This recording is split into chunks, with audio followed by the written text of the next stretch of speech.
여러분, 미국 정치의 심장부, 바로 뉴욕에서 정말 엄청난 일이 벌어졌습니다.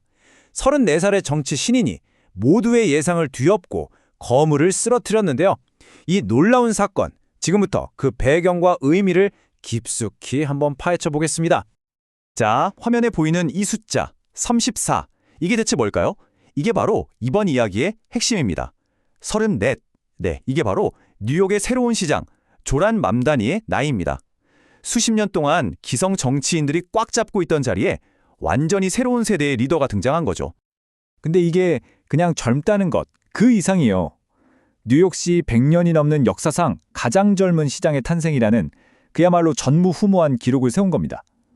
이건 기존 정치에 대한 유권자들의 피로감, 그리고 새로운 리더십에 대한 갈망이 얼마나 컸는지를 보여주는 아주 강력한 신호라고 할 수 있겠죠. 그런데 놀라운 건 이게 다가 아니라는 겁니다.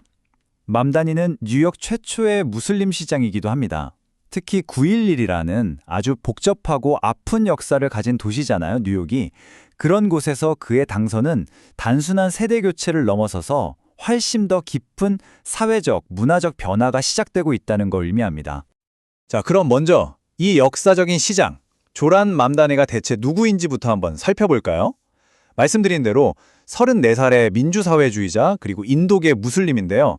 그가 당선되면서 뉴욕은 역대 최연소 그리고 최초의 무슬림 시장이라는 두 개의 역사를 한 번에 쓰게 된 거죠.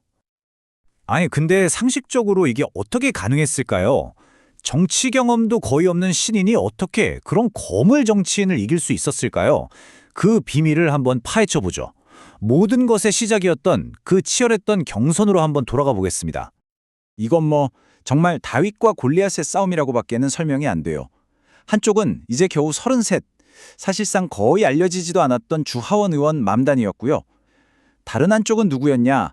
바로 뉴욕 주지사까지 지낸 전국구 거물 앤드루 쿠오모였습니다. 그러니까 뭐 정치 분석가들은 물론이고 시민들까지도 아무도 맘다니가 이길 거라고는 상상도 못했죠. 근데 쿠오모가 여기서 포기했느냐? 절대 아니죠. 민주당 경선에서 졌는데도 무소속으로 나와버린 겁니다. 판을 완전히 흔들어버린 거죠. 이러면 이제 3자 대결이 되잖아요. 맘다니 입장에서는 진보랑 중도표가 쫙 갈라질 수 있는 진짜 최악의 상황이었던 거예요. 그런데도 이겼다는 거, 이게 정말 대단한 거죠. 자, 그럼 그의 승리 비결이 뭘까요? 그가 무슨 특별한 배경을 가졌기 때문만은 아니었어요. 핵심은 아주 현실적인 문제, 바로 생활비에 있었습니다. 아시겠지만 뉴욕, 물가 엄청나게 비싸잖아요. 바로 그 지점을 아주 정확하게 파고든 겁니다. 그의 공약들을 보면 이게 더 확실해져요. 막연하게 더 잘 살게 해주겠다, 이런 게 아니었어요. 보세요. 하늘 높은 줄 모르고 치솟는 집세, 이거 잡으려고 임대료 동결 딱 내걸고요. 저임금 노동자들을 위해서는 최저임금 인상, 또 교통비 부담 덜어주려고 버스 무료화까지. 하나하나가 정말 당장 내일의 생활비를 걱정하는 사람들한테는 피부에 와닿는 얘기들이었죠. 바로 이런 점이 사람들의 마음을 움직인 겁니다.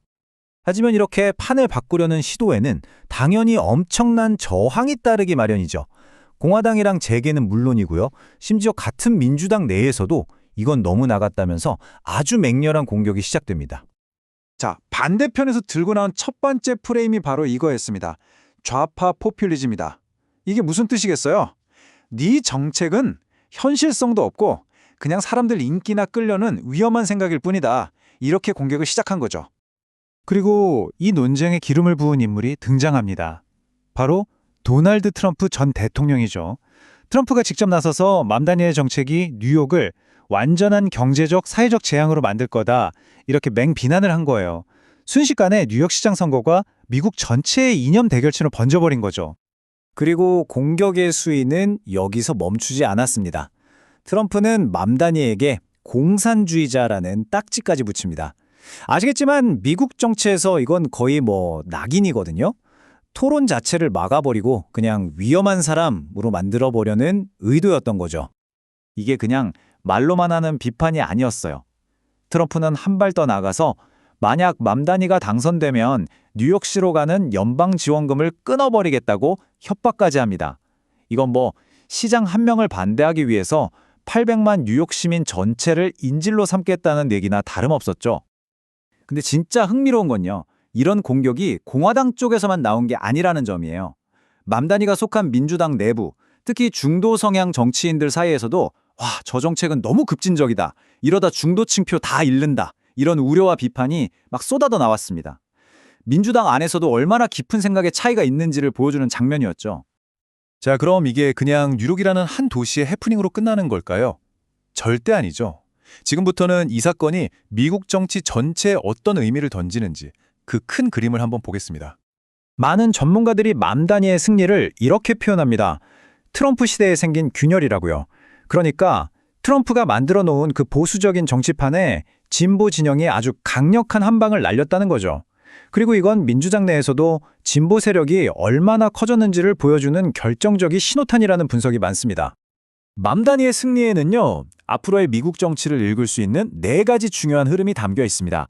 첫째, 민주당 내에서 진보 세력의 목소리가 점점 더 커지고 있다는 것. 둘째, 이제는 먹고 사는 문제, 즉 생활비 문제가 선거의 승패를 가르는 가장 중요한 이슈가 될 수 있다는 것. 셋째, 정치권의 세대 교체가 아주 빠르게 일어나고 있다는 것. 그리고 마지막으로 소수자 커뮤니티가 더 이상 주변부가 아니라 정치의 중심에 서고 있다는 걸 보여주는 거죠. 결국 조란 맘다니의 이 놀라운 승리는 우리에게 아주 중요한 질문을 던지고 있습니다. 과연 이것은 뉴욕이란 한 도시에서 일어난 세대 교체일까요? 아니면 미국 정치 전체의 미래를 보여주는 거대한 예고편일까요? 아마 그 답은 앞으로 우리가 함께 지켜볼 변화 속에 있을 겁니다.